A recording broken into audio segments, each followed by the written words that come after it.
G'day, how you going? God bless you. Today I'd like to talk about the Revelation chapter 12 verses 1 and 2 heavenly sign that's occurring on the 23rd of September 2017 and just how rare that sign is. Basically it's very rare. It occurs only once in 7,000 years, and man's history is believed to only run a course of 7,000 years, so that's why I've only checked 7,000 years. I've checked 6,000 years into the past and 1,000 years into the future. And this chart here that you see before you, I'll provide a link to some videos that I've done in regards to this chart if you'd like to look further into the chart. But a lot of my chart relies heavily on this 23rd of September 2017 sign, so I thought I'd look into how rare it is. I've heard some people have checked 200 years into the future, 150 years into the future, and they haven't found the sign occurring. So this week I've done an analysis of just how rare it is, and we'll just have a look at the sign. Revelation 12 verses 1 and 2. And there appeared a great wonder in heaven, a woman clothed with the sun, and the moon under her feet, and upon her head a crown of 12 stars, and she being with child cried, travailing in birth and pain to be delivered. So we've got the constellation Virgo, and Virgo is Latin for virgin, and that is similar to Jesus' mother Mary, who was a virgin. And we've got the constellation of Leo above the constellation Virgo's head, and that has 9 stars. And then we have 3 wandering stars. Planets are known as wandering stars. So we have a total of 12 stars crowning her head. We have the moon at her feet. She's clothed in the sun. And we have Jupiter via retrograde motion within the womb of the constellation for 294 days. And the significance of that 42 weeks is the factors 7. I'll just zoom in on it. The factors 7, 6 and 7. 7 represents the Father, the other 7 represents the Holy Spirit, and 6 represents Jesus as a man. Jesus was God in the flesh on earth. So that's the significance, I believe, of the 767 in regards to the 294 days that Jupiter is within the constellation's womb. So we'll just go to the Stellarium, and I'll just bring up the date window. We've got 2017, September the 23rd, and we've got, as I've already pointed out, these 3 stars here, or the planets in Regulus, all in alignment. We've got Jupiter, moon at her feet. Now, I'll just turn off these features here, and I'll just show you what happens with Jupiter. You can see Jupiter here as it goes forward, and it does a loop to loop. So if I go forward now, you can see it coming down, and it just basically does this motion. It goes around and around and around and around. So that occurs. So what that means is that if I put the artwork in the constellation, so for example the quadrangle here that marks the womb of the constellation, if I just bring it back, you can see that Jupiter swings around in the womb of the constellation. So that retrograde motion that occurs, and we'll just step back away from that and explain retrograde motion. I'll leave a link to this webpage in the description box below. Basically, I'll just read what it says here. Such gyrations are called retrograde motion if it occurs because the Earth is moving faster than Jupiter on an inside track.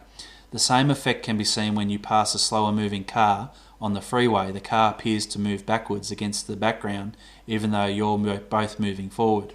So we've got Earth in the inside track, and we've got Jupiter on the outside track. And as Jupiter comes around here, Earth looks at Jupiter, and then because it's going faster, it appears that it's moving back and forwards. Just watch it here at that point. So it just swirls back and forward. So that's what retrograde motion is. So if we go back to here, you can see the retrograde motion occurring in the womb. All right, so that event only takes place every 83 years. Jupiter's orbital period is 11.86 years, or 12 years approximately. So 12 sevens are 84, but because it's 11.86, it works out to 83 years that Jupiter swings back around into the constellation's womb. Now, if I just add some, half of 84 is approximately 40. So if I add 40 years to this total, you can see Jupiter here, and I'll just back it up, and you'll see that Jupiter, see it's starting to turn back in its retrograde motion there, and then we go forward and it moves right through the constellation's womb, and then comes back around, and it doesn't quite get to the womb, and it starts turning around again. So that's an example of how Jupiter doesn't meet the requirement of passing in through the womb, circling through the womb for the period of 9.5 months, or 42 weeks, or 294 days. So basically in the 7,000 years, I'll just go to the spreadsheet. I'll come back to the Stellarium in a minute. I began the spreadsheet looking at the first 70 years from the birth of Christ. So we've got clothed in the sun occurring in this column here, so that always occurs. So down to year 78, and then we've got the crown of 12 stars. So 1, 2, 3, 4, 5, 6, 7, 8, 9, 10. 10 times in 80 years, basically, a crown of 12 stars occurs. So I just started somewhere and started looking at how often the crown of 12 stars occurs. So 1 in 8, basically, 10 in 80 years.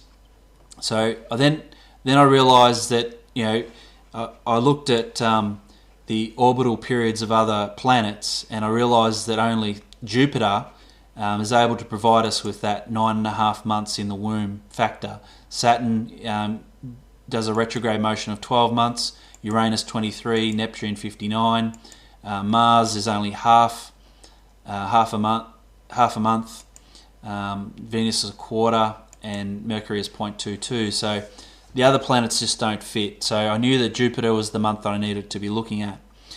And as I said, because of that retrograde motion, it only occurs every 83 years through that area. And then I checked the 12 years either side of that.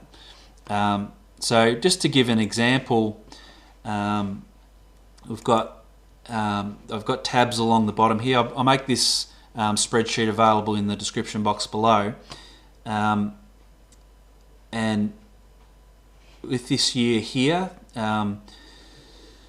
so that year is 3914 minus 3914, which is equivalent to 3915 BC.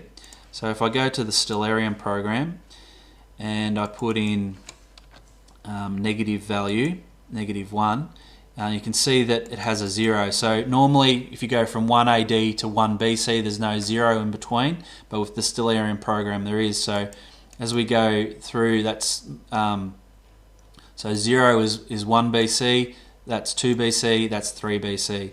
So I'll just check the number again. 3914 is the number I need to put in there. 3914, and we're looking at the constellation Virgo, and we'll just go back. So we've got Venus, Saturn and Mercury, and we'll just go forward. We've got the sun coming down, we've got the moon up here. So we've got the moon here, clothed in the sun. Just go forward in days, hours I should say. Right, so we've got the moon at her feet, Jupiter's just exiting the womb, and clothed in the sun, we've got Mercury, Venus and Saturn and Regulus all in alignment. So it's very similar to the sign from 2017. The only problem is that Jupiter is only in the womb for 144 days. So if I just show you, if you just watch Jupiter's motion, it's not in the womb for as long a period of time. So that's how far I've checked. And just one other point was with the moon. If I put the time on, you'll see the moon coming through. And see how it's close to the feet there. Now if I increase the years, and I just increase the time as well. Oops, that's too fast. Alright, so if I increase the years, you can see the moon is coming through at this point here now, instead of being close to the feet. It's there, so I'll just increase it by another year. So that's the other thing that makes all these alignments difficult. You know, the moon isn't always at the feet of the constellation, and so here's Mercury and Venus and Mars all coming in, and they all do their own retrograde motion and things as well. So for all these things to line up, it's pretty amazing. So I'll just stop that. I'll just pause that and just go back to 2017, and there's the constellation Leo. So we've got. Oh, and the other thing I just remembered is the 23rd of September. I'll just go back to that date. Right, so we've got 23rd of September 2017. We've got the crown of 12 stars, clothed in the sun, Jupiter after exiting the womb, and the moon at her feet. And we've also got Saturn here as well, which I'm not quite sure, but Revelation chapter 12 verses 3 and 4. I'm not sure whether that is a fulfillment of those verses or not, and I'll put the verses up for you to read in a sec. So I just sort of wonder, the Revelation 12 verses 3 and 4 text says that there's going to be a red dragon who's going to wipe out a third of the stars. So I just wonder, on this 23rd of September 2017 sign, whether that will actually happen. There will be a third of the stars in heaven will be wiped out. So that's 3 years away now. So it's going to be a pretty amazing event, I believe. I believe it begins the tribulation, and if I just go to my chart, the book of Revelation should be read from chapters 1 to 11 in chronological order, and then chapters 12 to 22 in chronological order. So a lot of people have been saying that this is a mid-tribulation event or sign, but I believe it's the beginning of the tribulation. So there's a prezi that I've done. You can go to this link here. I'll leave a link in the description box below. The link's on the chart here, obviously. There's matches between chapters 6 and 13, 7 and 14, 8 and 16, 11 and 19, when you do that with the book of Revelation. So I don't believe that's a mid-tribulation event. I believe it's the beginning of the tribulation. So it's a very rare event. It occurs only once in 7,000 years. And I'll just go back to Stellarium. The other thing, if we turn the atmosphere back on, this feature here is turning the atmosphere on and off. Essentially, all the planets disappear. If you just, we've got the planets here: Jupiter, Mercury, Mars, Venus, and we turn that off, all that disappears. So this is a modern day sign. It's only something that we can know about through stargazing programs, and I'll leave a link to this open source program Stellarium in the description box below.